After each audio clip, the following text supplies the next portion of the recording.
Gott fólk og verið velkomin aftur hingað í hlaðvarpi Söguskoðun. Við vorum hér í síðasta þætti, eða í síðasta hluta þessara umræðina að ræða sionismann og gyðinga og við ætlum að halda því áfram hér eins og ekkert að við skorist. Já. Við vorum að ræða hér það hvernig sionismin, þessi pólitíski sionismi á 19. öld svona að reyna að fá stórveldin með sér í lið til þess að stofna ríki í Palestínu. Það voru aðrar hugmyndir hérna á borðinu, Uganda, Madagaskar, Oregon, Ástralía. Það var ekki mikill áhuga á þessu. Nei. Reyndar, þú nefndir hérna Síberíu. Þú veist náttúrulega að það gyðingaríki þar núna. Nú? Já, sem svona sjálfstjórnarhérað í Rússlandi. Aha. Sem heitir gyðinga, hvað heitir það? Það heitir á ensku Jewish Autonomous Oblast. Aha. Já, ég hvern menn til að googla það bara, það mjög áhugavert. Hérna þeir eru með svona, svona, hvað heitir svona kertastjaki? Já, mínóra, eða ekki? Já, sem held ég í merkinu, sko. Já. Nei, ég að rugla. Það ekkert þannig. Allavega, þetta seinni tíma dæmi. Þetta var þegar Stalin vildi fá fólk til að flytja lengst austur í Raskat á við landamæri Kína, sko. Já. Og þar var hugmyndin að búa til svona svæða sem að gyðingar átt að búa. Og það voru alveg held í 25% íbúanum á þegar best lét voru gyðingar. Já. Svona á 4. og 5. áratugnum eða eitthvað. Já. En þetta held í eina stjórnmálalega einingin nokkru sinni sem hefur jiddísku sem opinbert tungumál. Já. En í dag búa bara eitthvað, sko, 1% gyðingar eða eitthvað, sko, eða minna, sko. Já, hann veit, 0,6% sé þetta. Einmitt. Þannig að það var ekki heila fyrirheitnalandi þegar það var ekki við Amúrfljótið landamæri Kína í Rússlandi. Það var annars staðar í Asíu. Það var annars staðar. En það var samt líka með það einmitt alltaf svo, maður sér alltaf betur og betur hvað að segja, hlutinir eru flóknari en maður heldur. Af því til dæmis, sko, við auðvitað nefnda núna mörgur sinnum auðvitað andstæða líka meðal gyðinga við stofnun þessa ríkis. En til dæmis að þá það hérna svolítið svona kaldhæðnislegt að í bresku stjórninni fyrir heimsstyrjöld að stærsti andstæðingur síonismans þar var einmitt gyðingur. Já. Edwin Samuel Montagu eða hvernig sem þeir bera það fram. Sem var þá annar gyðingur sem var ráðherra í Bretlandi. Og hann til dæmis sagði það áhyggjur af því að það ætla að stofna eitthvað gyðingaríki til dæmis í Palestínu eða hvar það myndi þá grafa undan stöðu gyðinga í til dæmis Bretlandi. Já. Sem staða gyðinga var mjög góð. Einmitt. Og þá einmitt, og þetta var sama í Bandaríkjunum, það var mikil andstæða þar langt fram eftir. Og þá náttúrulega sé maður alltaf betur og betur, þetta var ekkert einsleitur hópur en samt var það mikilvægara það vóð þyngra hvað menn eins og David Lloyd George með sínar, sín kristindóm, því það er líka alveg mikilvægt að halda þetta í haga að kallinn var það hrifinn af Ísrael, þá Júdeu og var það heitur í trúnni að hann hvort hann grínast ekki með það, hann þekkti landafræði Palestínu betur heldur en einhver heima hérað síns í Englandi eða var hann ekki frá Wales?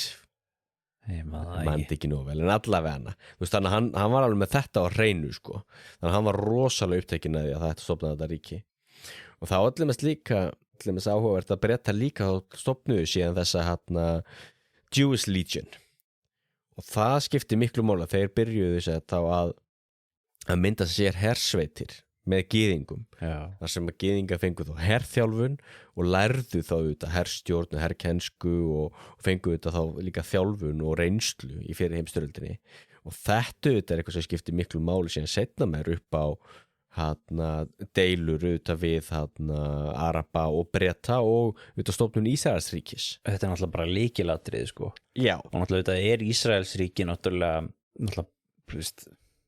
bara barn Bretlands sko. Já. Í rauninni og þessu þetta David Lloyd George eitthvað voðalegur áhugamaður þetta og þessu hún nefndir í síðasta þetta með Chaim Weissmann sem að sko, þú veist, verður svona þessi, sko það náttúrulega rússneskur gyðingur sem að sko, hann ekki rússneskur? Ég held að þessi fættur allavega í rússneska keisaradæminu sem að flutti sko til Bretlands og þú veist, verður breskur ríkisborgari og nær langt í bresku utanríkisþjónustunni skilurðu, og hann var reyndar held ég var hann ekki ykkur vísindamaður, efnafræðingur eða eitthvað hvort að hann bjó til einhver efnafræði lausn, eitthvað sem átti eftir að skipta miklum sköpum fyrir Breta í fyrir heimsstyrjöldinni sem var meðal annars ástæðan fyrir því að sumir vilja meina þú veist að Bretar að vera veluna hann með því að taka upp svona málstað gyðinga í Palestínu en sem hafa sagt þetta en hann allavega nær mjög langt þarna skilur og verður bara þarna aðalkallinn hann í Bretlandi og það er alltaf áhugavert þetta með sko, þú veist, hugmyndin Bretland sem einhvers konar svona patrón fyrir gyðingaríki í Palestínu sko, hún ekkert það alveg einhver hugmynd sem á sér alveg langar rætur og svo vorum að nefna síðast þetta með þú veist að það veri svona lítið gyðingahattur svona relatíft við önnur ríki í Evrópu í Bretlandi að þú veist svona skrifum það þú veist að menn voru að fantasera þú veist að Bretland ætti að vera svona ríki sem myndi eins og hvernig þetta þú veist fara í það sögulega hlutverk að safna saman gyðingum og leiða þá heim úr útlegðin eins og Babylon eða hver það var sem eða hver var það af þessum fornaldar heimsöldum Cyrus við veit ekki hvað Cyrus persakonungur eða persakeisari svona þú veist menn voru að skrifa svona í svona anda sko að þetta veri hlutverk Bretlands að sko gera þetta sko þannig að þessi hugmynd ekkert eitthvað nýja nálinni þarna 1918 sko en 16 en þetta auðvitað svolítið áhugavert og kemur auðvitað beint inn í þennan svona pólitíska svona charter sionisma sem að snýst að fá stórveldin til að stofna þetta ríki hjá sér og þá sér maður líka þessar tilviljanir í þessu því að svo nefndir auðvitað og Palestína þá eða réttar sagt sko því Palestína náttúrulega var ekki stjórnmála eining í Ottomanuríkinu heldur var þetta bara borgin Jerúsalem og svo Beirút en bara þú veist mikið að líka halda því til haga þú veist að þetta var ekki einhvers konar Palestína núrandi landamæri eitthvað heldur og að þú veist að tala þetta er mitt samband sko að Bretar einhvern veginn taka þennan málstað upp að því sko þjóðverður auðvitað þegar var að vera að viðræða þetta allir sem við Vilhjálm annan keisara hann veldi hann var svo jákvæð til þess að byrja með út í það fyrst og einskap bara þar sá sér leik og borða losna við gyðingarna það var svolítið gyðingahattur hjá honum en hann auðvitað sneri gerði ekkert í því að því auðvitað soldátnin í Istanbúl auðvitað vildi ekki sjá þessa hugmynd og hann sagði náttúrulega við herts á sínum tíma sko að þú munt aldrei fá Palestínu frá okkur sko ekki nema þú skerir hana frá dauðu líkinu orðaði ekki það svo sko dauðu líkinu veiki maður Evrópu en veit það er svolítið fyndið sko cut it from our corpse eða eitthvað og þá náttúrulega sérstaklega þegar fyrir heimstildi sem brýst út og stríði náttúrulega, þú veist, fer eins og það fer og svo þegar komið til þess framhatt til þess 1917 og þá náttúrulega náð þeir Bretar auðvitað að leggja undir sig hægt og rólega þá Sýrland, stór Sýrland þar með talið auðvitað þá Jerúsalem og allt það og Mesopotamíu, það sem var síðan Írak þá náttúrulega Bretar komin í náttúrulega líkil aðstöðu síðan að gera það okkur með þetta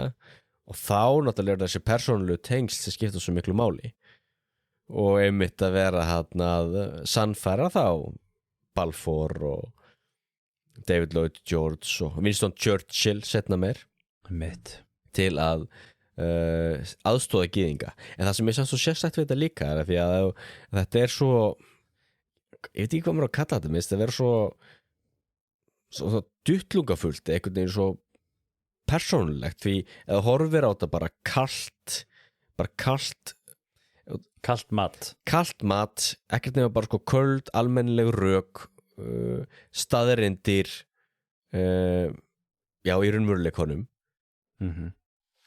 þá er það alveg fáránlegt að Bretar ætli að fara að stofna þarna gyðingaríki og vega að múslimum sem búa þarna, örubum sem búa þarna þegar Bretar nú þegar eru með 100 milljóna múslima innan síns heimsveldis og hugsaður það sem í dag er Bangladesh og Pakistan Indland, þetta var allt hluta breska heimsveldinu Bretar voru þarna þá Jemen og Oman og búin að taka Írak og þeir voru alltaf með Egyptaland Súdan það er fullt af múslimum í breska heimsveldinu þess vegna er svo sérstakt að því það er alveg augljóst að þessar tvær hugmyndir standast ekki og það er alltaf það sem gerðist síðan það er alltaf stór hluti að okkur byrja síðan að draga lappirnar setna meir algjörlega af því að þeir eru sjá það, heyrðu, við erum að styggja múslimana en það er spurning, ég er hans að spá hvort að hvað miklu leiti gerðu menn sér grein fyrir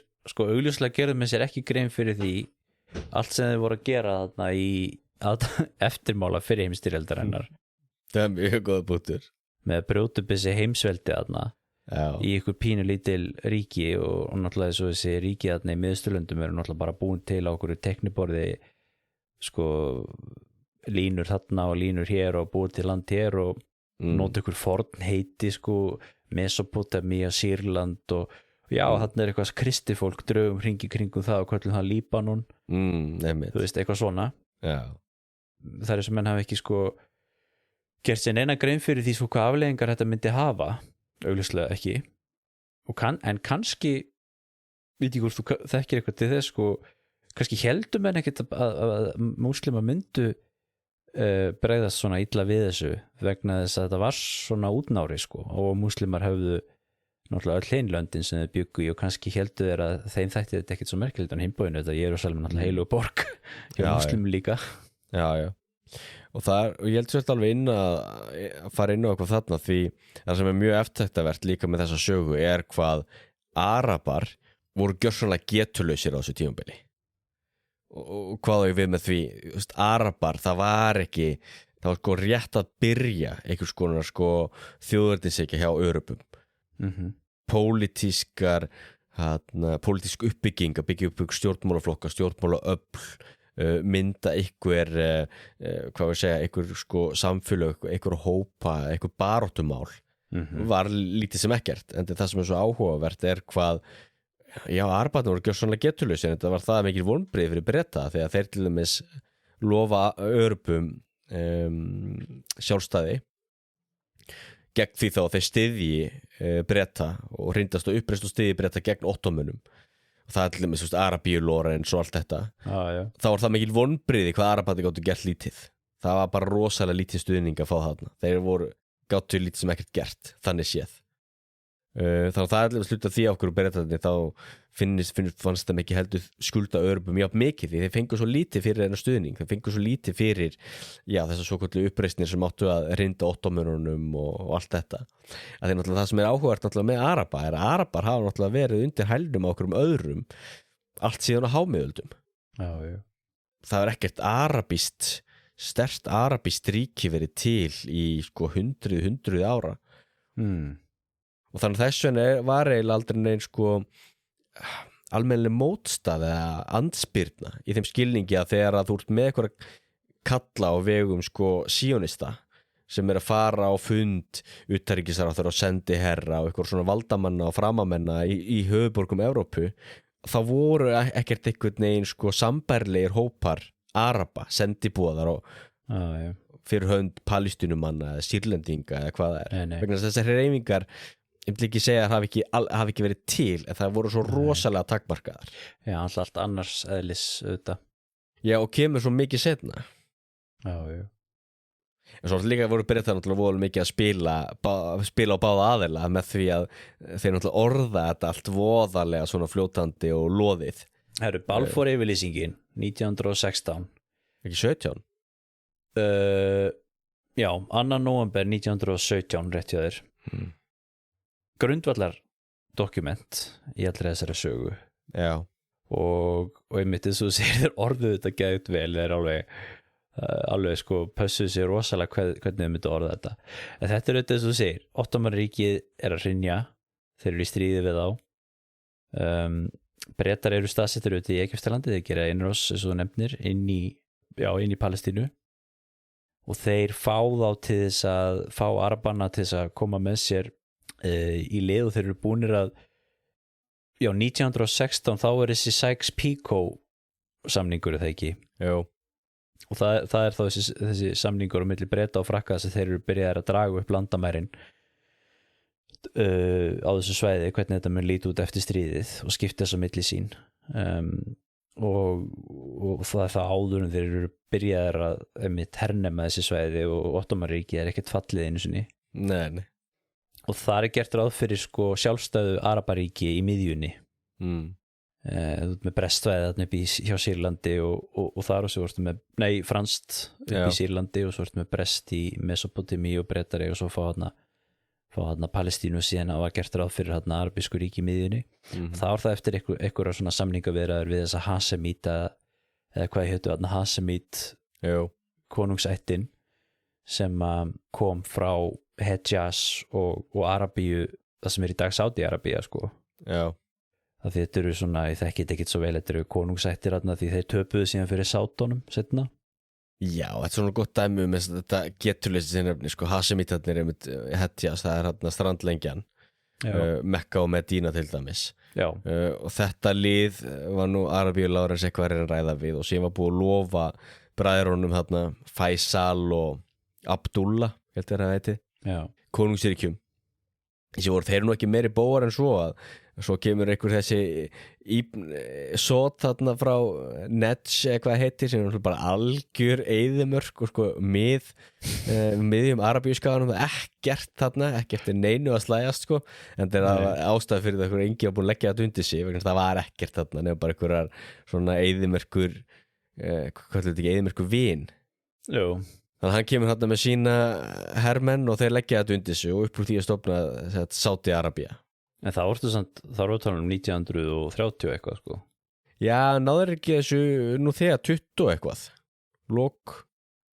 Já, þetta endar auðvitað með því að Sátarnir fá Arabíu og Hasemítarnir enda síðan í Transjordan og Írak sko. Já, því þá þarf við þetta friðþægja Hasemítan einhvern veginn og gefa þeim eitthvað. Og þá til dæmis upp úr þessu Faisal hélt til dæmis til Sýrlands og ætlaði þá að reyna að stýra ykkur ríki þar en Frakkarnir hröktu hann þaðan. Og þá fekk hann þá ekki miskabætur. Já, fekk hann ekki í Írak? Jú. Og hann endist nú ekki lengi þar og síðan steift þarna einhvern tímann, hvort það var ekki 30 eitthvað. Og það var líka sko að þetta hangir allt saman sko. Þessar valdadeilur hafa mikið að segja líka auðvitað fyrir sko stofna Ísraelsríkis og síónism og allt þetta. Að þeir til dæmis sko þarna 1917 þá þessi yfirlýsing, hvað þýðir nákvæmlega þessi yfirlýsing? Já, ekki meira en svo að það liði ekki nokkur ár, þannig 1922 þá ákvað Winston Churchill bara kljúfa frá 2/3 af þessu Palestínu svæði, þessu mandate eins og að kalla það, búa til eitthvað fyrirbrigði sem heitir Transjordania. Já.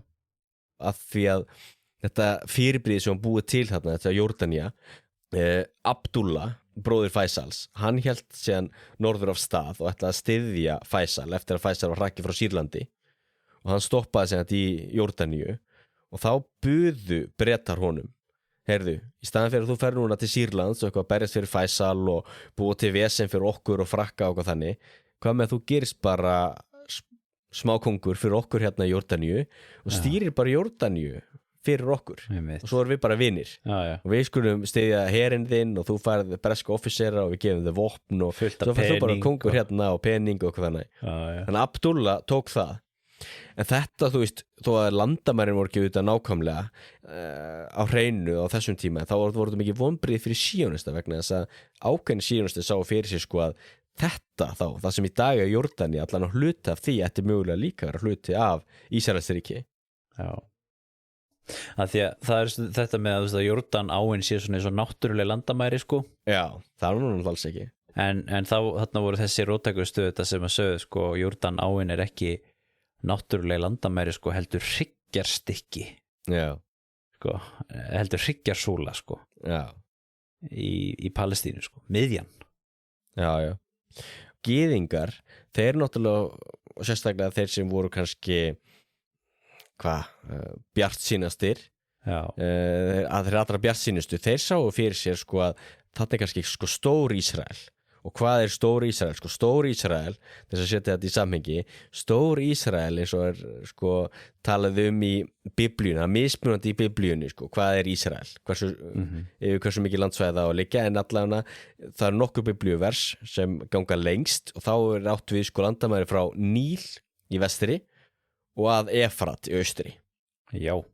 Þá erum við að tala sko þá náttúrulega huge Ísrael sko. Hluta Egyptalandi, Sínaskagar, já alltaf sem í dag er Ísrael, Palestína, Sýrland og hluta af Írak og Transjórdaníu. Já. Þetta er áhugavert hvernig þarna voru Bretar auðvitað svolítið að tala þarna við Arabana en síðan eru að tala við gyðingarna á sama tíma og svo kemur þessi Balfour yfirlýsing þarna og þá segja þeir sko þetta er mjög stutt bréf og þetta er rauninni bréf sem að þessi Balfour sem var utanríkisráðherra Bretlands skrifar til Rothschild sem var þó yfir síónista hreyfingunni það sem að hann segir að ríkisstjórnin sem sagt view with favor the establishment in Palestine of a national home for the Jewish people and will use their best endeavors to facilitate the achievement of this object it being clearly understood that nothing shall be done which may prejudice the civil and religious rights of existing non-Jewish communities in Palestine or the rights and political status enjoyed by Jews in any other country. Nú er ég bara búin að lesa upp alla Balfour yfirlýsingur og hún er ekki lengra þetta sko. Nei, mitt. Og en eins og þú sagðir aðan sko, þetta var alveg, þeir voru náttúrulega búin að liggja yfir hverju einasta stafið þessari yfirlýsingu og menn hafði þetta bent á það, þú veist að þarna til mis, þú veist, það er ekkert verið að lofa Ísraelsríki þarna sko. Nei. Það er sagt sko national home, þú veist hvað þýðir það? Nákvæmlega. Er það ríki eða ætlum við að leyfa ykkur að búa þarna og svo segir in Palestine, þú veist það getur verið sko, já þeir með stofna litla nýlendu hérna í Tel Aviv, skilurðu, eða í Jaffa eða eitthvað. Já, þú líka, þú veist, hvað er Palestína? Já, hvað er Palestína? Þannig að, en þetta litla bréf hafði alveg gríðarlega áhrif við þetta. Já, alveg gríðarlega. Vegna þess að þarna er búið að fá hérna skjalfest að við eigum að fá Palestínu. Já. Og þetta áttu auðvitað eftir að vera svona notað mikið auðvitað seinna meir. Já. Því að eins og þú varst að nefna hérna áðan, þetta tók smá tíma að finna út þessi landamæri og svona, en þetta endur auðvitað með því að menn þegar komið fram á 3. áratuginu þá var búið að fastsetja landamæri umboðsstjórnarina því þetta var náttúrulega umboðsstjórn og við erum ekki búin að tala um það að sko þegar Ottomanríkið hrynur og í friðarsamningunum eftir fyrir heimsstyrjöldina þá er þetta ákveðið að þess að Bretar og Frakkar eiga að fá þetta sem umboðsstjórn þessi ríki þannig að það er auðvitað sagt að það hafi verið að þeir hafi náttúrulega bara vilja fá meira land fyrir heimsveldið sitt og þú getur auðvitað sagt það og vafalaust hafa þær haft áhuga á því að fá þarna áhrif á þessu svæði og svona olía og allt þetta skilur og allt er góð að halda því fram en svona formulega séu þetta það voru þetta ekki nýlendur heldur voru þetta umboð frá þjóðabandalaginu Jú. og En það rétt sem að segja þetta bara svo kaltarislegt alltaf þetta þú veist, að vera hrauna yfir heimsveldastefni Þýskalands og Austurríkis Ungverjalands og þannig og svo ertu með þessi ránríki, Breta og Frakkar Já, því líki rækamann maður. Já, algjörlega en þetta er svolítið áhugavert sko, og tengist hugsunarhættinum á þessum tíma á þetta er svona, ok, hér eru svæði sem er ekki tilbúin til þess að stjórna sig sjálf. Já. Og það er voða létt að segja alltaf bara, þú veist, já, þetta er bara nýlendu stefna og stórveldi og nýlendu ríki og svona, en ég meina, þú veist, það er samt auðvitað alveg líka kannski hluti af hugsunarhættinum á þessum tíma, menn sögðu það líka Ísland, skilur, Ísland er ekki tilbúið til að stjórna sig sjálft og ég meina það er ennþá sagt Færeyjar og Grænland, skilur, þetta eru lönd sem er ekki tilbúin til að stjórna sig sjálf og það var bara hugsunarhættinum á þeim tíma að það þurfti sérst, en hugmyndin var samt sko að þetta átti ekki að vera til frambúðar, þetta átti að vera tímabundið þanga til þessi lönd átti að fá sjálfstæði það lá alltaf fyrir og náttúrulega þessi hugmyndum sjálfsákvörunarétt þjóða sem liggur þetta í þessum hugsunarhætti eftir fyrir heimstyrjöldina sem kemur að inn í og þeir skiptu þessum umboðsstjórnum upp í var ekki 3 flokka eða 4 flokka A-típur, B-típur og C-típur og C held ég voru þessar nýlendur í gömlu nýlendur þjóðverja í Kyrrahafið það sem eru sko urðu ekki sjálfstæð fyrir bara sko ef yfir höfuð sko orðin sjálfstæð þá var það bara sko seint á 20. öld og svo ertu með B-típurnar sem voru þá nýlendunar í Afríku sem að eins og Kamerún og Angola og þetta voru lönd sem tóku langan tíma að vera sjálfstæð og síðan A-típurnar sem eru þá Sýrland, Palestína, Transjordan og Írak og Líbanon var þá fyrst hluti af Sýrlandi og svona og þarna var auðvitað hugmyndin náttúrulega sjálfsákvörðunarréttin að menn sá fyrir sér náttúrulega þetta yrðu sjálfstæð ríki þegar koma að því og þá átti þau þá að fá að stjórna sér eins og þau vildu en sko Palestína gat aldrei orðið svona tegund af umboðsstjórn vegna þess að þarna varstu með 2 þjóðir í þessu landi vegna þess að þau voru ekki með 2 þjóðir á þeim tíma þetta en alltaf þegar Ísraelsríki síðan stofnað á sín tíma þá getur það ekki orðið sko sjálfsákvörðunarréttur því þá hefðu náttúrulega meiri hlutin fengið að ráða sem eru þá arabarnir og það hefðu aldrei orðið neitt í Ísraelsríki en það er kannski merkurinn málsins hérna að þetta er að við sjáum auðvitað innflutning gyðinga til Palestínu byrja á 19. öld og nú hefst tímabil umboðsstjórnarinnar bresku þar sem að gyðingar fara að flytja í auknumæli til Palestínu vegna þess að núna fyrst er komin þessi hugmynd, herðu sko Palestína er allt í norðu til hérna sem eitthvað svona politískt entity og vinur okkar Bretar stjórnaði og þeir eru búin að gefa út þessa Balfour yfirlýsingu þannig að möguleikin á því að fá hérna Ísraelst heimaland er actually bara nokkuð mikill og þá byrjar fólk að flytja í auknu mæli og það átlað verða þá mikið deiluefni og það sem að arabar og sérstaklega þá að reyna að stoppa þá var náttúrulega þessi miklu innflutningur þá á gyðingum. Já, hvað getur við sagt um það? Þeir skipta þessu upp í mismunandi hvað maður kalla þeir skipta þessu upp í mismunandi tímabil Alía Já, eitthvað þannig, Alía er hebreist hugtak fyrir það að flytja til Palestínu.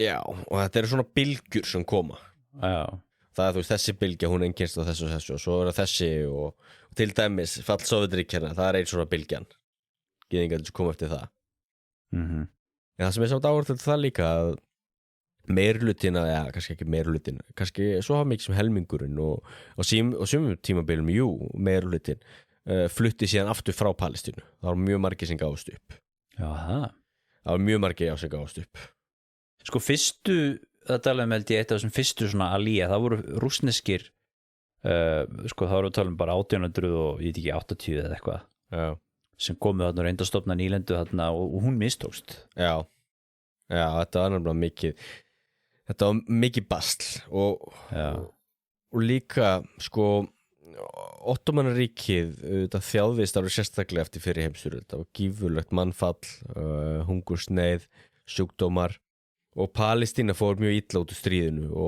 og fór líka illa hvað það varðar að þegar Ottomanar til dæmis hörfuðu að þá tóku með sér megni af til dæmis skýrslum yfir lönd og jarðeignir og eitthvað slíkt, en það var algjör óstjórn þarna, þannig þegar Bretar koma að og taka við landi sem í rúst. Já. Og enn fremur þá hafði Palestínu hvað maður að segja verið svona hálfgerð auðn lengi.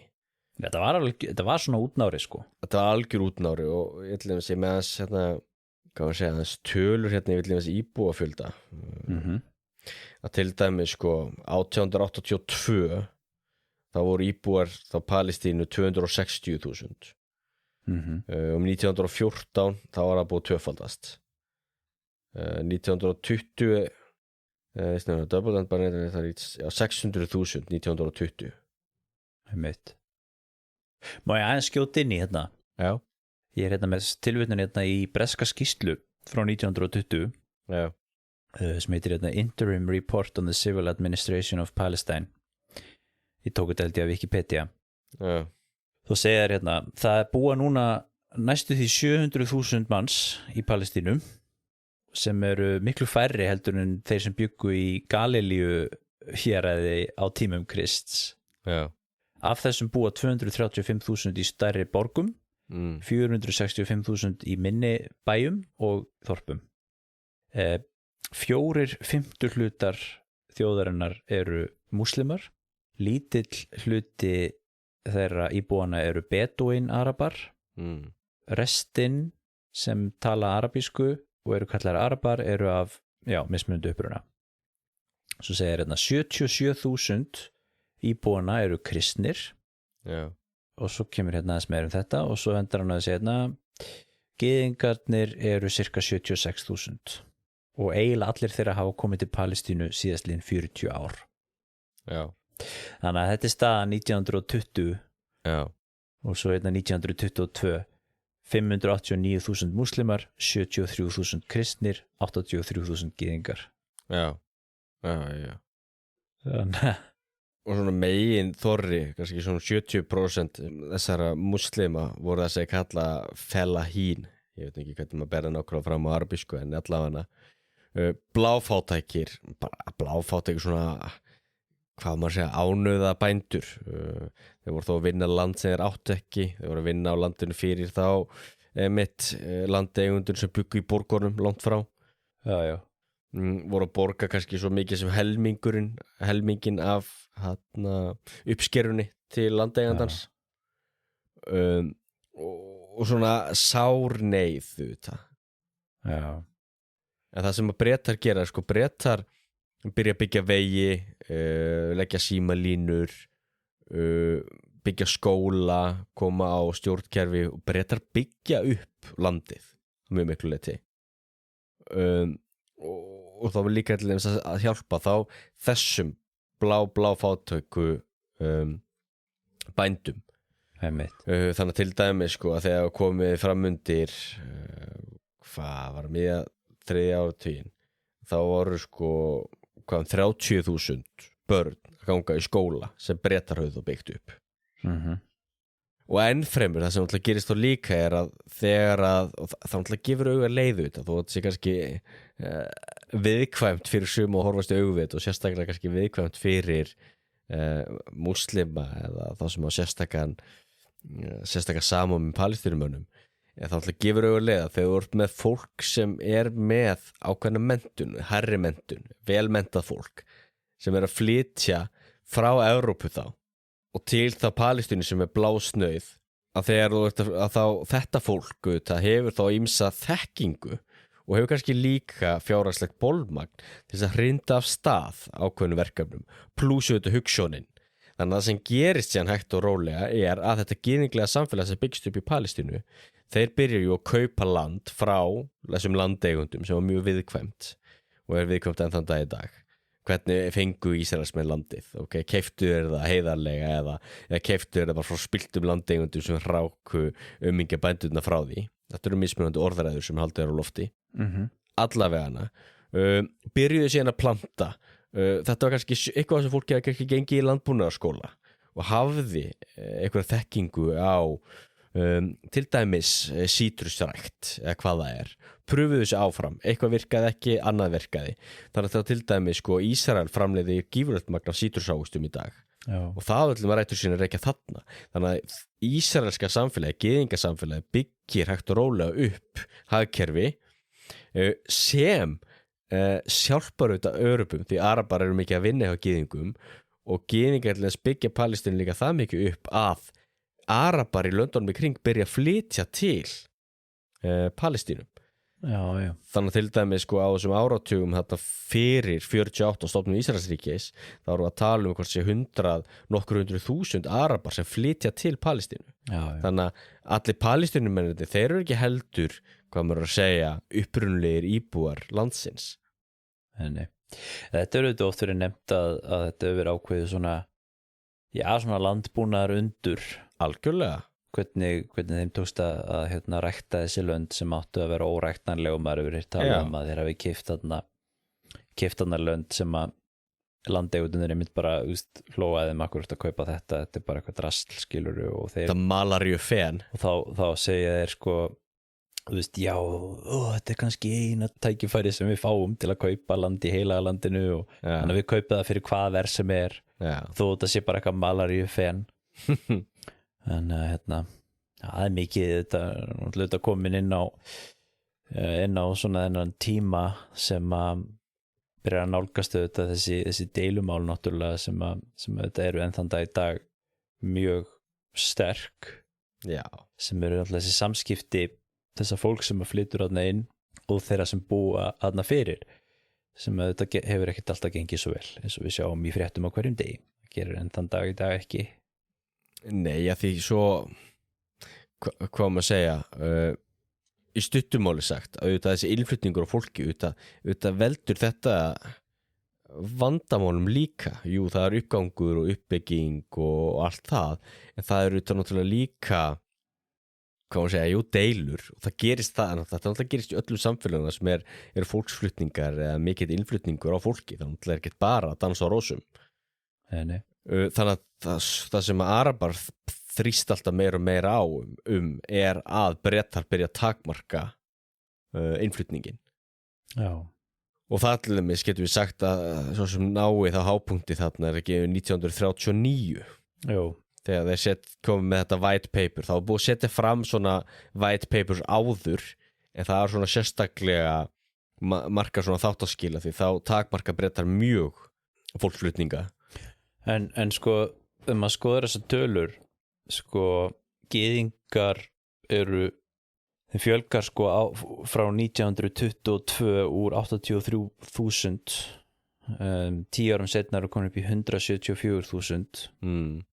Á sama tíma eru muslimar búin að fara úr 600.000 upp í 760.000. 1945 þá eru gyðingar komin upp í 550.000. Já.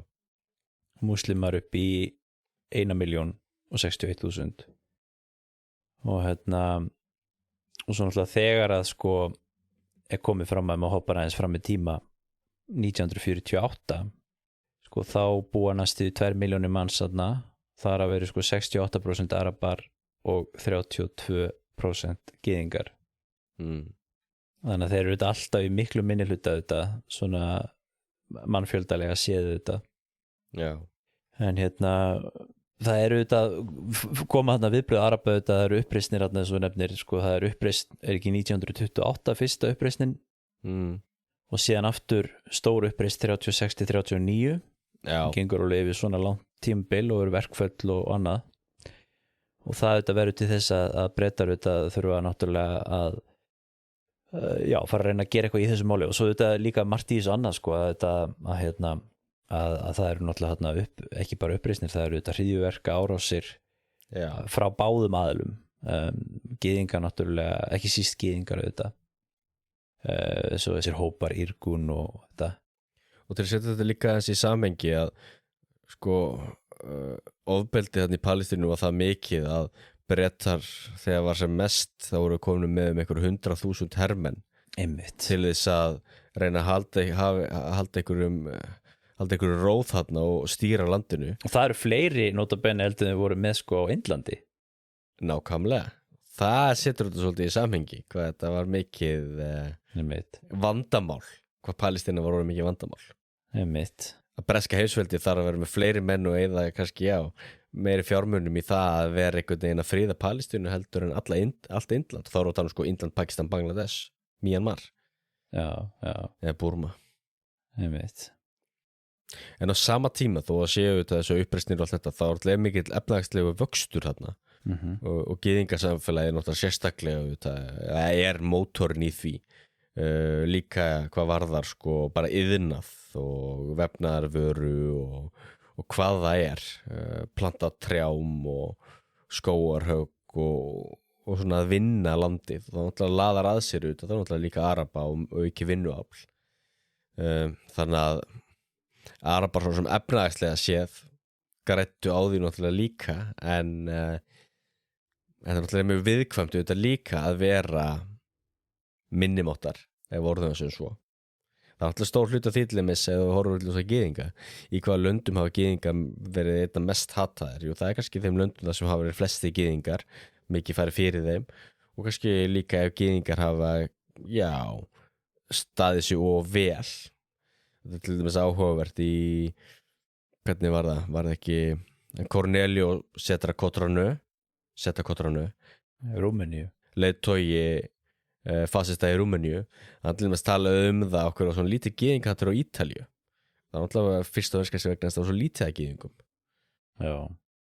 eins ég þekkir ekki til að það sé svo mikið gyðingahattur til dæmis í Myanmar það voru lítið að gyðingum þar en það er ofta á móti mikið á Rohingya fólki sem muslimar og þeir hafa náttúrulega bara aðra þjóðir og þjóðabrott sem þeir eru að berja á og þá náttúrulega þetta auðvitað svolítið svona í það sem gerist auðvitað í Palestínu að Palestínumenn sjá auðvitað hvernig mikið af þessum gyðinglugu samfélögum í þessu ríki sem verið að byggja upp hvað þau blómstra við orðum sem svo mikið uppbygging Þessu auðvitað kannski líka bara óanægja með að það sé að fólk að koma utanfrá og það sem að þeir lítu á að vera að stela landinu frá þeim. Já, algjörlega. Og svo hafið þeir auðvitað líka að upplifa það náttúrulega Bretarnir voru að vinna á alveg mikið með þessum gyðinga yfirvöldum. Já. Það var stofnuð svona hálfgerð stjórnvöld svona fyrir rennari að því sem átti seinna eftir að verða Ísraelsríki, það sem er svona stofnun gyðinga á þessum svæði. Og gyðingar voru með sínar stofnanir og þessar stofnanir voru mikið að vinna með bresku yfirvöldunum þó svo þetta hluti af samfélagi gyðinga var að berjast gegn breskum yfirvöldum með ofbeldisneyðum hætti fremja hryðjuverk og sprengja lögreglustöðvar og svona að til dæmis eins og Hagana sem er svona varnarlið gyðinga sem þeir stofna þarna frekar snemma svona til að verja sig fyrir bandítum og annað svona, þú veist er sko stundum að vinna með yfirvöldum lokal löggæslu og náttúrulega Bretar auðvitað, þess að vorum að tala áðan náttúrulega Bretar eru þú veist, þeir eru móðir þessa ríkis skilurðu og ekkert að líta það öðruvísi og margar, eins og ég segi, margar af þessum stofnunum eins og til dæmis Hagana átti eftir að bara renna inn í og verða ísraelska hernum 1948 En þetta er einmitt áhugavert að því að svo taka Bretar svona ákveðna sjá það að þetta er að renna úr svona þeir eru ekki að hafa stjórn á þessu lengur við færum okkur aðeins svona yfir í seinni hlutan á þessu alltaf seinni heimsstyrjöldin auðvitað gríðarlega mótandi atburður auðvitað í þessari atburðarás en strax 37 koma þeir með planum að skipta landinu sem er the Peel plan og bara skjóta það mikið að þú nefndir einmitt þessu uppreist sérstaklega 36-39 var það ekki? Jú hún náttúrulega hafði gífurlega mikið að segja líka því náttúrulega þegar Bretlands berja niður þessar araba uppreisnir þá náttúrulega augljóst sko, þá náttúrulega verið að rekja þá leiðtoga sem voru komin fram frá Palestínu, það er verið að skjóta þá sem eru öfgafylstir, þá náttúrulega verið að slá niður hreyfingarna, þannig að þegar við hoppum fram til 48 þá náttúrulega er fullt af mönnum sem hefðu geta barist þá fyrir stofnun Palestínuríkis kannski dauðir eða landflotta. Nákvæmlega, þetta er mjög góða punktur því það er búið að náttúrulega senda í útlegð alla svona stjórnendur Palestínumanna eða þannig eða araba. Já. Og það er auðvitað svona, og það sem auðvitað gerist á 5. áratugnum svolítið er að, eða þú veist, á þessum tíma er að þú veist, á með að vera að byggja upp undir gyðingana að þá er náttúrulega vera að grafa undan að örbunum. Þannig að þú veist, þegar kemur að þessari stofnun, þá náttúrulega standa arabarnir miklu veikar auðvitað. Já. Og veikar náttúrulega bæði vegna þess að þeirra hugmynda eða þeirra pólitísku hreyfingar byrja mikið setna, þannig að gyðingar, og getur sagt að gyðingar séu með töluvert forskot á þá, pluss síðan að Bretarnir alltaf að berja niður sérstaklega arabana. Já. Að þá þeir sko með alveg svona sérstakt handicap á sér. Já. Herru, svo kemur seinni heimsstyrjöldin, helförin. Já. Breska heimsstyrjöldið er að niðurlótum komið, má segja. Og 1939, þú nefndir þetta white paper, Bretar stoppa innflutning á gyðingum og halda þeirri stefnurinni bara, er það ekki bara alveg fram til 48? Já. Þeir reyna bara að stoppa innflutning á gyðingum og þess vegna einmitt komið miklu færri flóttamenn frá Evrópu eftir helföruna heldur en kannski margir Ísraelsmenn sáu fyrir sér að myndu gera. Já. Og það eru þarna dæmi alveg ótrúlega sögur af skipum sem eru að koma hlaðnar af einhverjum helfarar fórnarlömpum sem eru sendið baka. Já. Skilurðu? Já. En þá er þetta því að Bretar eru að reyna að halda þarna einhverju stjórn á þessu svæði sem er að byrja að renna út í sandinn fyrir þeim. Og svo ég man ekki að það nú einhver bersku stjórnmálamaður, ég man ekki hver það var að þetta náttúrulega að vera með þetta white paper, þetta náttúrulega vegur þá að gyðingum og minkar þá líkur á stuðningi frá gyðingum, en þá sögðu Bretarnir voðalega svona sýnísku að ok, þeir standa fram fyrir Hitler og nasistum, þú veist, þeir geti ekki annað staðið með okkur. Þannig að við þurfum ekki á svo mikla áhyggjur af þessu. Nei. Þannig að gyðingar sjálfur, til dæmis Ben Gurion og fleiri, þeir sögðu þetta við þurfum að berjast með Bretum eins og þetta white paper sé ekki til staðar, en við þurfum líka að berjast gegn þessu white paper eins og seinni heimsstyrjöldin sé ekki til staðar. Já. Af því þarna auðvitað fara bæði gyðingar og arabar að berjast þetta gegn Bretum sem svona eitthvað svona nýlendu veldi sem þeir verið að losna við líka þetta. Já. Þó að arabar voru meira alltaf hallir undir Þriðja ríkið og fasista. Já, þeir unnaðast með þeim þarna, já.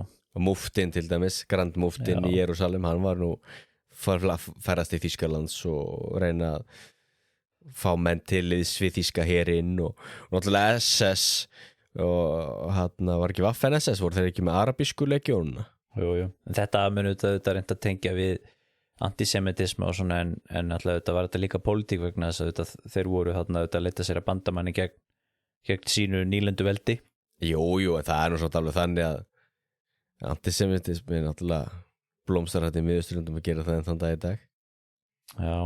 Mein Kampf er það vinsæl þarna og Protocols of the Elders of Zion og allar þessar bókmyndir, Hamas og þessir Hezbollah og þeir halda þessu öllu á lofti enn þann dag í dag.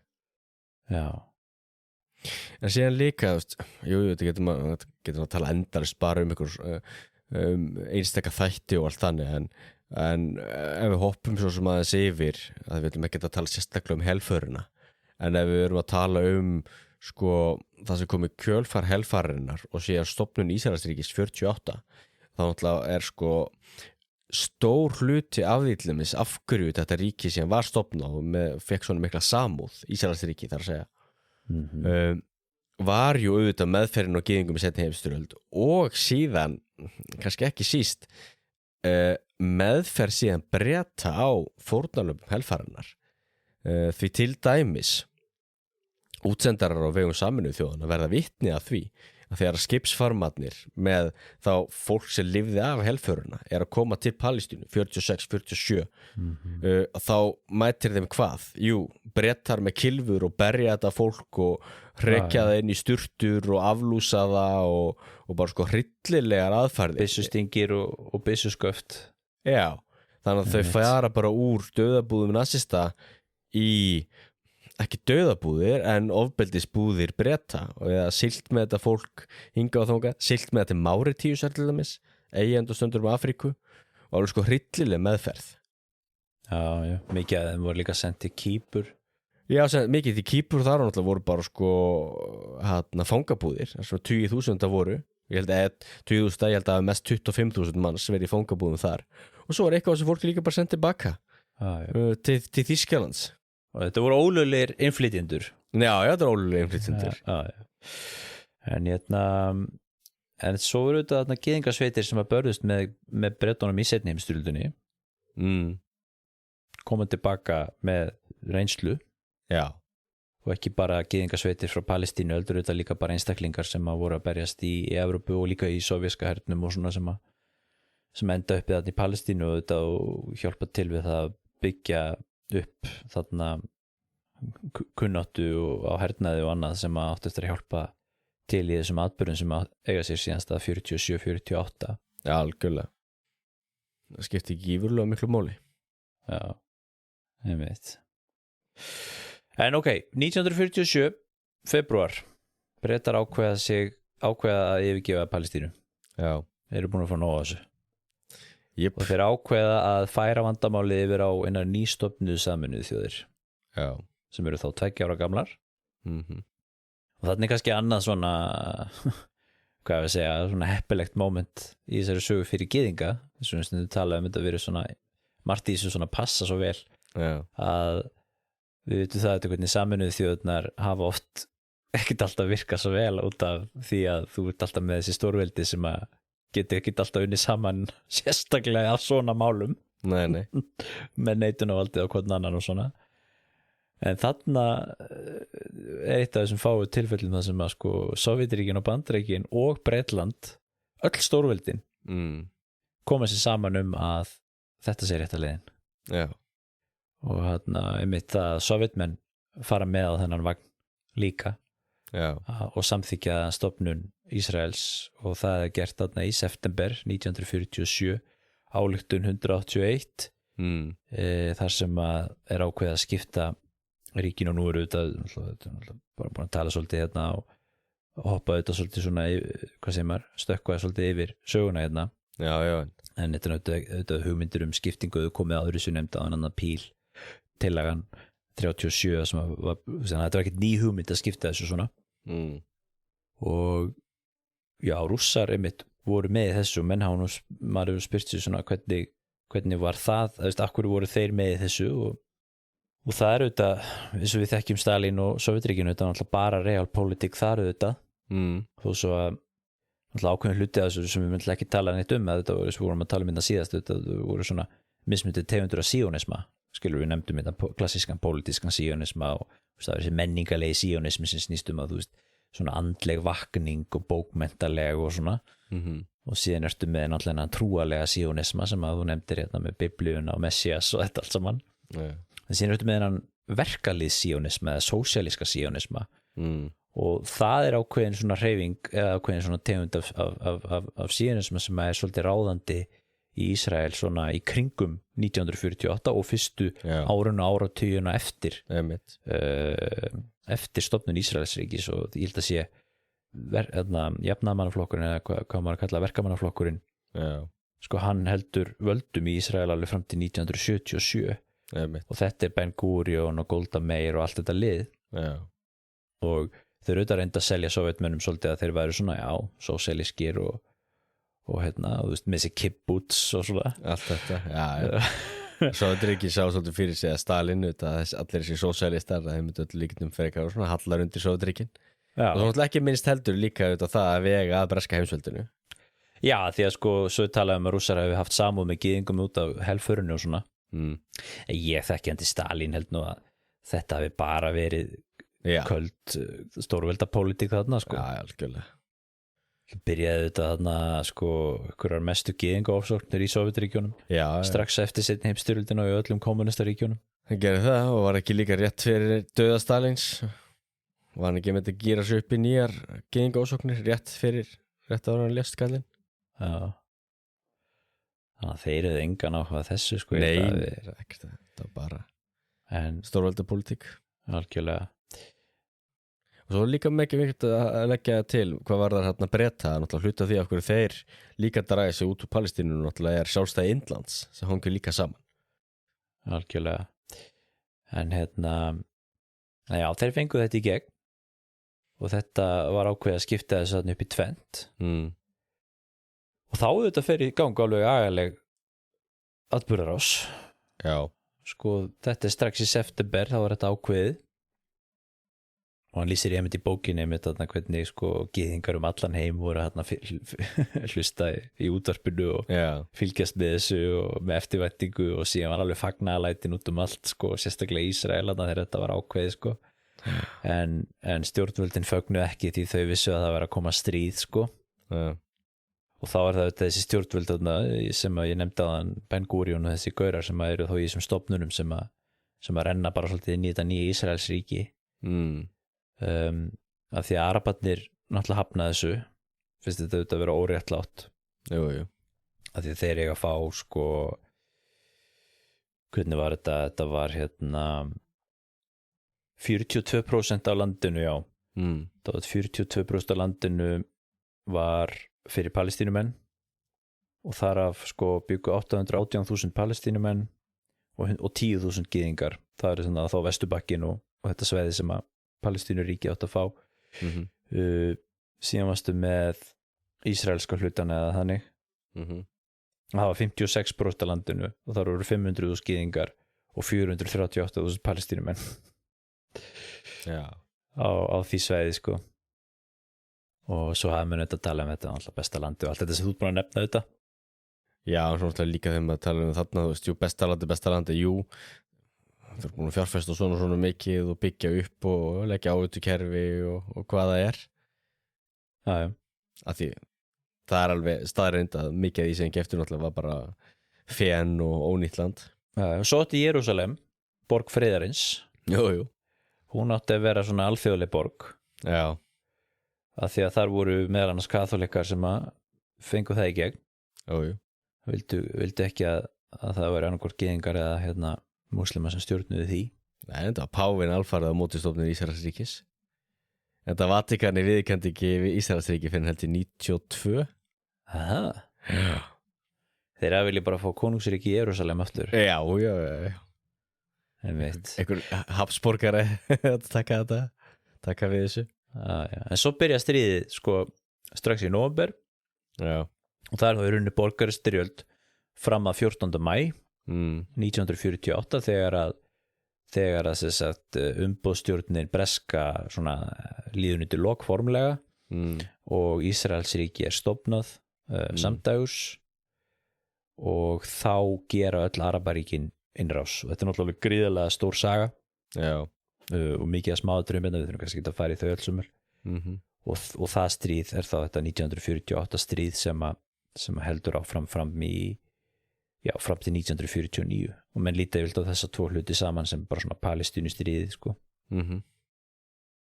Og og það eru auðvitað alls konar hlutir í því sem að hægt er að tala í allan dag sko. Já, Palestínumenn alltaf kalla þetta ekki Nakba, jú, það er flóttamannakrísan sko.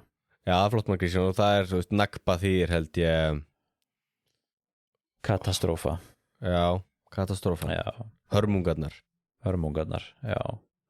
Og það vísar hann þá til auðvitað þessa strísut og flóttamannakrísunar og allt þetta upp úr þessu. Af því þá fara sko, hvað er ekki, 700.000 palestínumenn sem þurfa að yfirgefa heimili sín. Já. Fara sem flóttamenn úr þessu landi sem að tilheyrir Ísrael. Já. Og fá ekki að koma aftur heim. Og það er svona það sem ennþá er umdeilt auðvitað. Já, það er bara þetta sem er svona stóra, ekki stærsta deiluefnið. Af hverju yfirgáfu þessi þá 700.000 arabar heimili sín?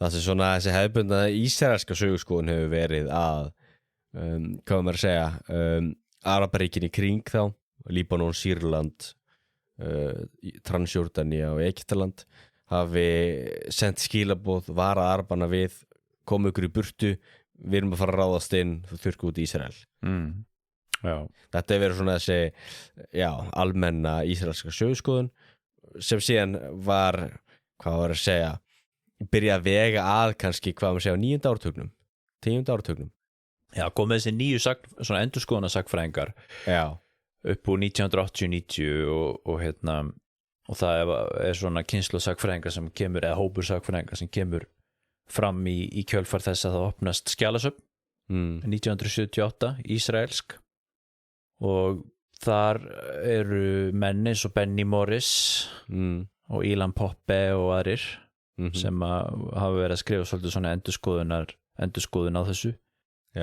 Mist mikið og nú ég hef alveg lesið báða þessa sagfræðingum og maður sér það alveg að Ilan Poppe er mjög kritískur á Ísraels ríki og sionisman og er svolítið svona ég túlkaði svolítið svona eins og mér finnst það svolítið skiltið svona postkolonial og hann er auðvitað, það er auðvitað sjá alveg mikið frá honum til mér sinn á YouTube og svona sem að við tölum við hann og svona sem hann er að tala sko hvernig auðvitað Ísraels ríki er svona kolonial ríki og apartheid ríki og svona sem að þarf á eftir að er að fara að hrynja á allt þetta mér finnst nú Benny Morris aðeins minna þannig sko hann er minni þar mest Benny Morris vera ég myndi segja mest að vera aðeins hlutlausari að því að til dæmis mjög svo áhugavert að hvað það kallar Ilan Poppe Ilan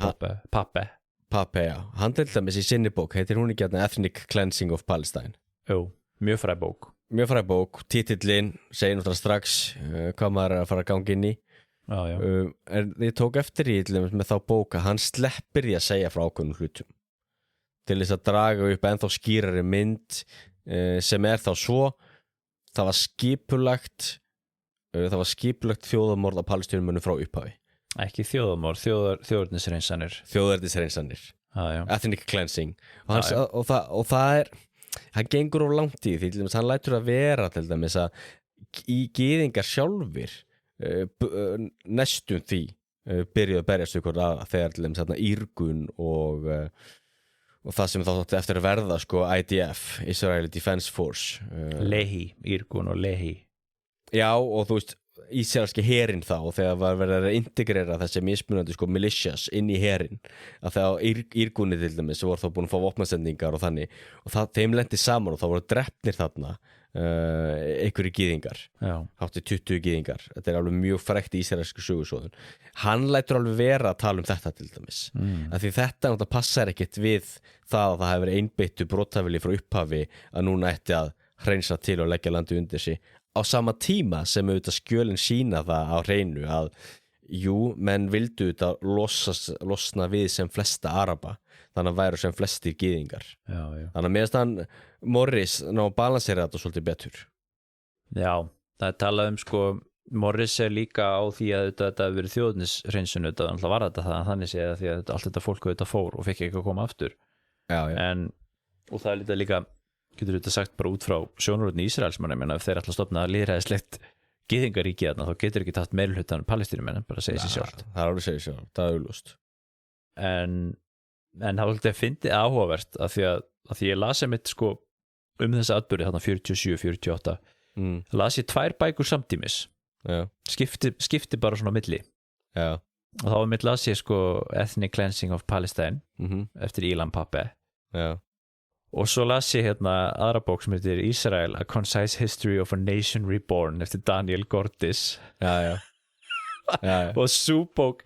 það er mjög skemmtileg bók sko hún er mjög fín bók, hún er algjörlega svona góð yfirferð og þægileg lesning en sko og ef þú elskar Ísrael og ert mjög hrifinn af gyðingum þá mæli ég vel með þessari bók sko það er mjög áhugavert að lesa þessar bækur samtímis af því það bara eins og þessi tveir menn séu bara á sitt hverju plánetunni sko. Algjörlega. Þetta er svo gott dæmi þetta einmitt, þú veist, ef þetta er að kynna þér eitthvað almennilega, þá er að lesa allan 10 bækur það ekki fleiri. Já, algjörlega sko. Það er svo mismunandi sjónarhorn. Ég gerði einmitt það sama sko, og ég er einmitt las báðar og svo bara skjóta inn hérna öðrum, titlandi segja líka bara svo mikið, eins og hérna er önnur sko, eftir hann Rashid Khalidi, The 100 Years War on Palestine. History of Settler, Colonial Conquest and Resistance 1917-2017. Bara titillin segir rosalega mikið og meðan að eins og hérna Howard Zahar eða hvernig maður bærða fram, A History of Israel.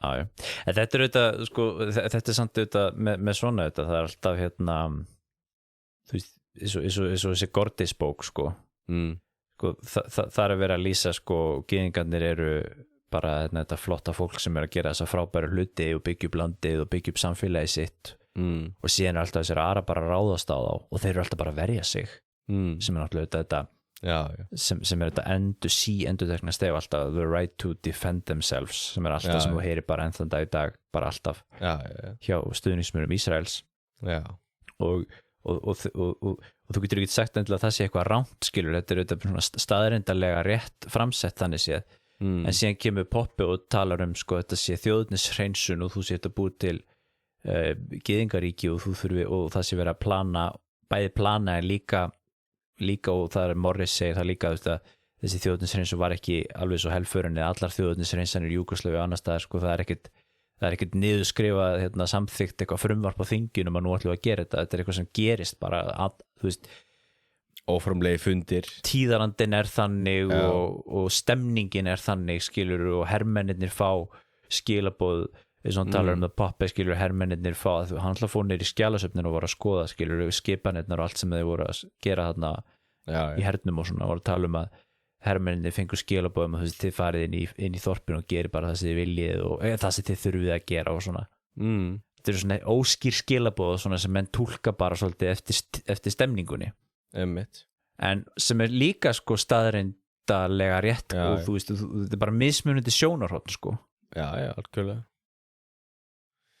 en við vorum líka að tala um þess að innrásir Araba og þá komur að segja sjá enn aftur út herinnir þeirra voru vonlausir illa útbúnir, illa þjálfaðir þannig að þegar þeir mæta þarna þessum her sem gyðingar voru að byggja upp áttuður voðalega lítið í það þannig að þeir náttúrulega tapa síðan þessu stríði þrátt fyrir það þessu margvælt stærri ríki við erum þá að tala um að Líbanon, Sýrland, Írak Jordani og Egyptaland að ráðast öll á Ísraels ríki og í rauninni eini svona hernaðarsigurinn sem að mætti kalla eitthvað er Jordani sem næra að halda Vesturbakkanum og fá það síðan eftir 48 í friðarsamningunum og það var líka einhver hrossakaup held ég á milli Ben Gurion og þeirra sem þeir voru og Bretar spiluðu það líka einhver á rullu veistu okkur það var eini sigurinn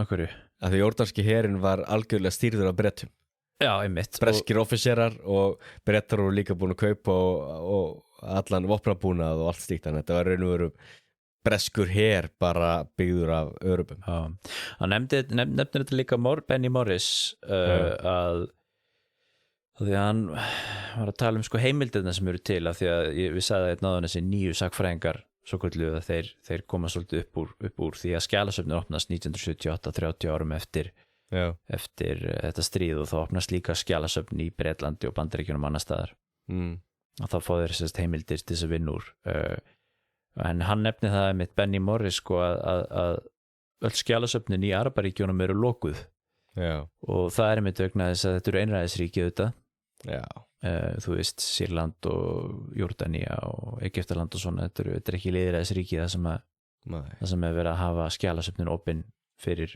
fræðimenn og þess vegna vita menn ekkert alveg nákvæmlega sko hvað voru þessi Arabaríki nákvæmlega að með markmið sko í þessu stríði þannig séð þú veist það var opinbera umræðan var þú veist að þetta væri jihad og svona trúarlegs eðlis og bara þetta fyrir þessu landi en svona þessi hernaðlegu markmið og svona þú veist það er ekkert vitað svo vel sagði Ben Morris fyrir utan einmitt þetta með Jórdaníu því þar ertu með breskar heimildir sko.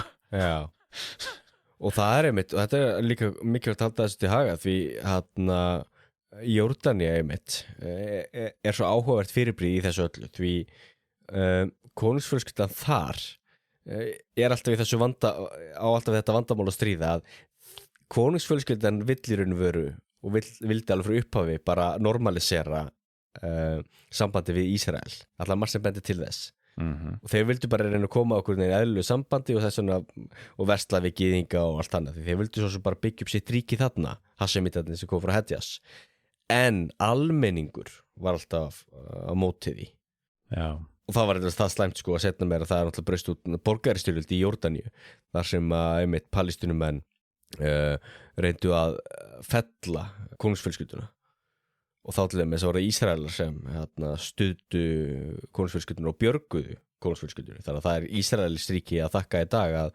Jórdaníu sé tiltölulega stöðugt tiltölulega frjálst ríki svona miðað við Miðausturlönd í dag þó að séu þetta, hálfgert einræðisríki en þá það einmitt það svo mikilvægt að gera sér grein fyrir því eins og þú segir sko, það mikill munur auðvitað á hver eru raunveruleg markmið okkar og hver opinber orðræða þess vegna erum alltaf að passa að sjá því ekki bara kaupa orðræðun eins og hún jihad algjörlega og góð punkti líka með þetta vegna þess að sko Ísrael náttúrulega þetta spilar sig alltaf upp sem fórnarlambi í þessu þetta skilur þeir er alltaf við erum bara að verja okkur skilur það er bara að ráðast á okkur alveg rétt ef þú segir að þannig og Ísraelsmenn auðvitað gerðu það á þessum tíma og hafa alltaf gert þetta að segja skilur við erum eitt lítið ríki og þetta voru 5 ríki sem riðust á okkur og við vorum að berjast fyrir okkar tilveru þarna 1948 en síðan eins og þú varst að tala með það að herir þessara ríkja voru ekki í stand búnir til að fara í þessa styrjöld þannig séð þú veist þeir áttu útbúna þeir áttu skriðdreka og flugvélar og annað en síðan sko þegar að þessar flugvélar eru skotnað niður þá eiga þeir í basli með að sko manna þeir aftur með flugmönnum og svona því þeir ekki lengur með stuðning frá Bretum og svona kunni ekkert á þetta já og meðan sko Ísraelar voru að fá stuðning og voru að fá mikið af þú veist fólki frá vestrinu þá gyðingum og vinum gyðingaskilur sem voru að senda gögn og resursa og fólk og alltaf ekki minnst bara fólk sem hafði skilur reynslu og seinni heimsstyrjöldin og svona sem var að koma að hjálpa til í þessari baráttu fyrir tilverunni sko og meira svo Uncle Joe meira svo Uncle Joe og ég meina átti hlutið því að koma á mjög mikilvægum samningi við Tékkóslóvakíu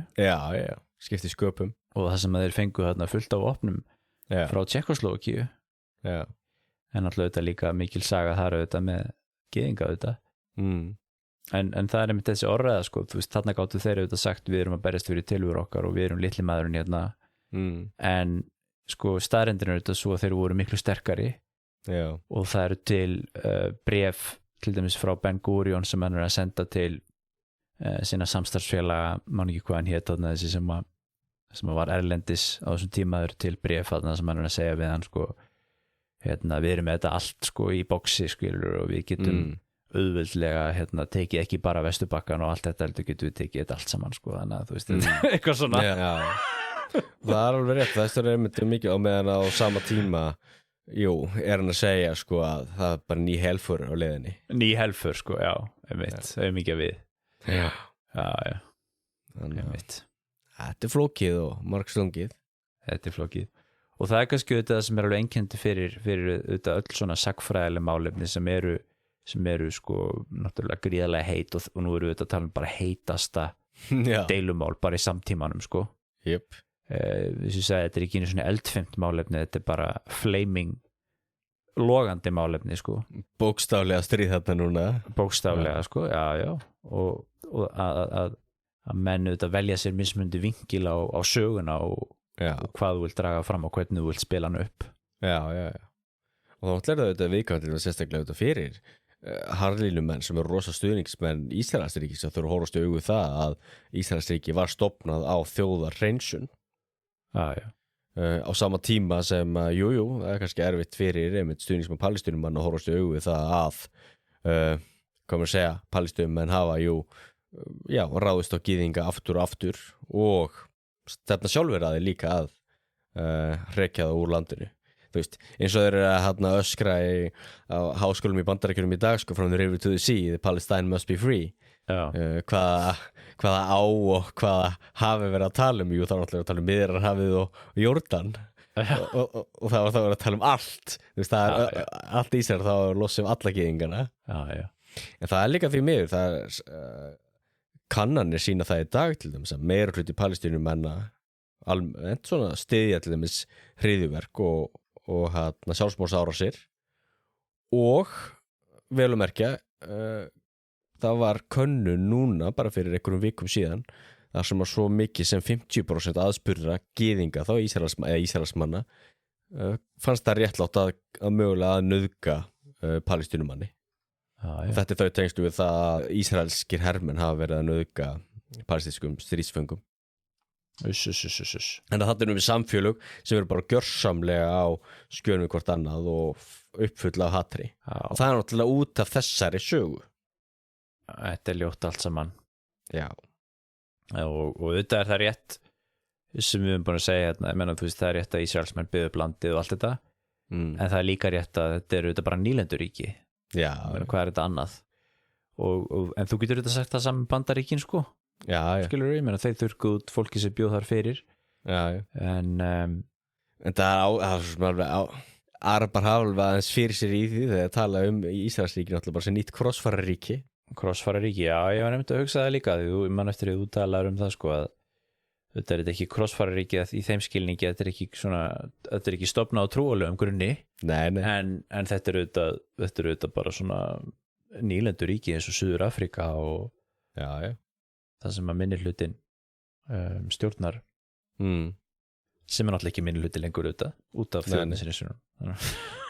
Einmitt, en það þó mikilvægt líka halda þetta haga að og nú er náttúrulega komið aðeins fram og náttúrulega líka stofnun Ísraelsríkis en náttúrulega eins og við nefndum í fyrri þættinum að er þessi Midrashím gyðingar, þessi austurgyðingar, það eru náttúrulega að tala er það ekki hátt í 1 milljón manns? Jú, ég man ekki tölunar á því en fleiri 100.000 allavega. Það tengist þetta svolítið því sko að náttúrulega þegar maður skoðar þú veist, ef þú fer bara inn á googla bara, það er til alls konar svona gröf og svona hérna fólk sem er að flytja til Ísraels þá séru það á fyrir hluta 20. aldar er alltaf greiðalega mikið, alltaf stærsti hlutin er að koma frá austur Evrópu, svona Askenazi gyðingar. Síðan eftir stofnun Ísraels sko, þá kemur rosalega stór hópur af þessu fólki frá Norður Afríku, frá Írak, Marokko og menn hafa talað að það sé meðal annars vegna þess að sko það komu færri frá Evrópu heldur en með byggust við heldur en þeir hefðu viljað út af þessu við nefndum áðan með helförina og allt þetta og margir þetta fóru til Bandaríkjanna og svona og svo líka það sko að þeir voru þetta náttúrulega út af stríðunum þá þetta voru sumuleyti sko hvattir til þess að flytja og í þessum tilfellum voru þetta ofsóknir gagvart gyðingum í þessum löndum.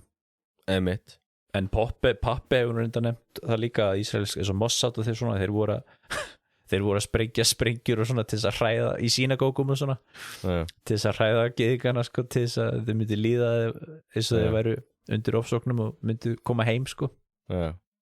Það getur vel verið en staðreyndin er þó súna að þarna eru náttúrulega æfa fór gyðingasamfélag sem voru þurrkuð út og þegar alltaf að tala þú veist, þetta er Ísraelsríki, þetta nýlenduríki ákveðnu leyti en við erum svona líka að tala þá nýlenduríki byggt þá af fólki sem er búið að búa í Mið-Austurlöndum í kynslóður og kynslóðir og þegar er að tala það allir með það er þá að hrækja til þess að þess að gyðinga út úr Ísrael og flytja aftur til Bandaríkjanna eða Evrópu hvert er afkomendur þessa fólks þá að fara? Írak, Sýrland, Jemen, Óman, Egyptaland. Hvað segir, búið að hrekja úr Ísrael? Eða þetta hrekja allar frá Ísrael, já, því þú veist, það er alltaf þessi Hamas-vill og Hezbollah og náttúrulega meirhluti múslima náttúrulega myndu vilja það. og skaðanakannir sína það er samt svolítið langsótt held ég það er mjög langsótt, það er sem við vilja það stendur í þessum founding charter til Hezbollah, það á þurrku út Ísraelsríki og Íran. Hezbollah Hamas er náttúrulega bara einhver mjög öfgafull hryðjuverkasamtök sem nú kannski ekki alveg með meirhluta stuðning og bakvisa, annars getur ekki verið í þeirri stöðu sem þau eru í. Já, þú veist, Hamas vann í frjálsum kosningum á Gaza og þeir myndu vinna í frjálsum kosningum á Vesturbakkanum, svo einfalt það. Já, undir náttúrulega mjög svona aðstæðum þar sem að þú veist þetta er náttúrulega hernuminn hér skilur já, það sýnir fulla skilning, þú veist, ef maður væri sjálfur í svona aðstæðum þá náttúrulega myndi maður ekki alltaf þá er erfitt að segja að maður myndi vera einhver Gandhi eða eitthvað slíkt. Nei, menn að Bandaríkjamenn þurft að borga milljónir dollara í, þú veist, peninga og matagjafir og þróunaraðstoð til Evrópu til þess að koma í veg fyrir að fólk myndi kjósa kommunista eftir seinni heimsstyrjöldina. Algjörlega. En það sem ég við fyrst og fremst er náttúrulega þegar við erum að tala um nýlendaríki að þá náttúrulega sjá flesti fyrir sér út að þá náttúrulega, það er bara Evrópugyðingar. En það er þess vegna svo mikilvægt að halda það líka til haga þetta náttúrulega eru líka gyðingar sem hafa búið í miðausturlöndum í marga kynslóðir og orðræðin er stundum slík að þessi gyðingar ættu bara að fara aftur til Evrópu og Bandaríkjanna en hvert ættu þá til og með þeir gyðingar að fara? Midrasim. En á þessum nótum þá er hérna áhugaverð statistík sem að ég hjó eftir hérna þegar ég var að lesa eins þetta. Það því vorum að tala um þess að tegundur af gyðingum allt þetta, hvernig Ísraelsríki er í dag. Já. Þá stendur hérna, þetta er líka Wikipedia. 2023, 9,7 miljón manns. Já. 73,5% eru gyðingar. Já, þeir segja hérna að það er ekki til opinber gögn hversu margir eru Askenazi, Mizrahi og svo framvegis, en þeir hafa reynt að konstruera þetta í einhverjum svona fræðilegum rannsóknum og ein rannsókn frá 2019 segir að 44,9% af ísraelskum gyðingum séu Mizrahi. Já. Það er að segja fólk sem hefur og afa sem er fætt í Norður-Afríku eða Asíu. Já. Það er svolítið mikið. 44,9%. 31,8% eru af Askenazi uppruna. Það er að segja amma og afi voru fætt í Evrópu eða í Bandaríkjunum eða Ameríku. Já. Ástralíu eða Suður-Afríku. Og síðan eru þessi 12,4% sem eru Sovjet. Já. Það er að segja þeir sem komu frá Sovjetríkjunum eftir 1989. Já. 3% frá Eþíópíu og svo aðrir. Já. Þannig að þetta eru áhugaverð statistík. Það er áhugavert.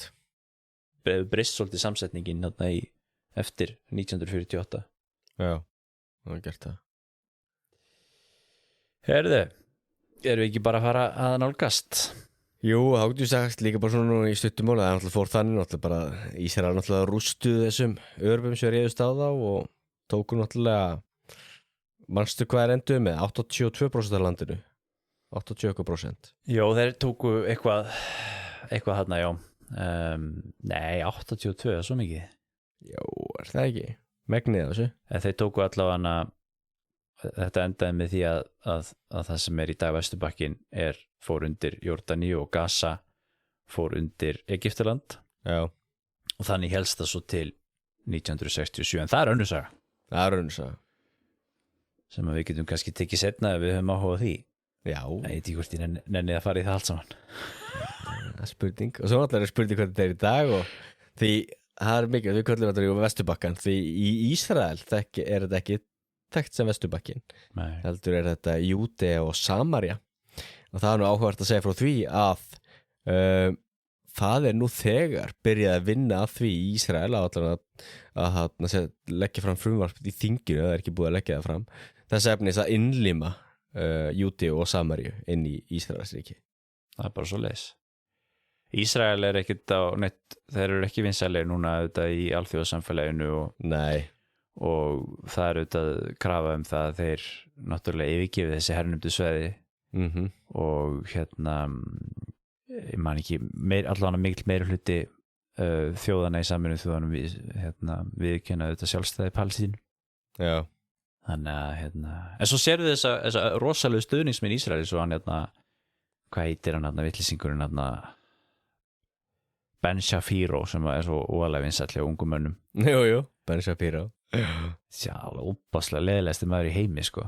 hann finnst hvetja fólk til þess að sko drita í Sameinuðu þjóðirnar og svona sko. Já, hann er harður Ísraelsmaður. Ég veit. En, já, þetta er áhugavert. Ég hef ekki nokkuð trú að Ísraelsmenn munu draga sér tilbaka og ég hef ekki nokkuð trú að vera til eitthvað palestínskt ríki á næstu áratugum. Nei. Og þar með ekki að segja að það sé gott, heldur bara, þú veist, raunhæft mat. Kalt mat. Reyna vera raunsær. Einmitt. En það verður ekki leyst hér í dag. Nei. Við sjáum til hvernig það fer.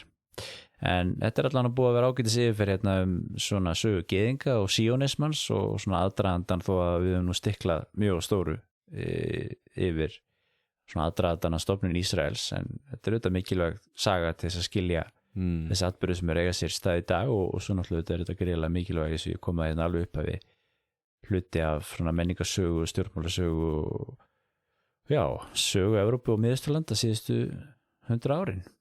Já, algjörlega. Við viljum nú aldnir uppi það sem vera að ræða þessi mál endalaust.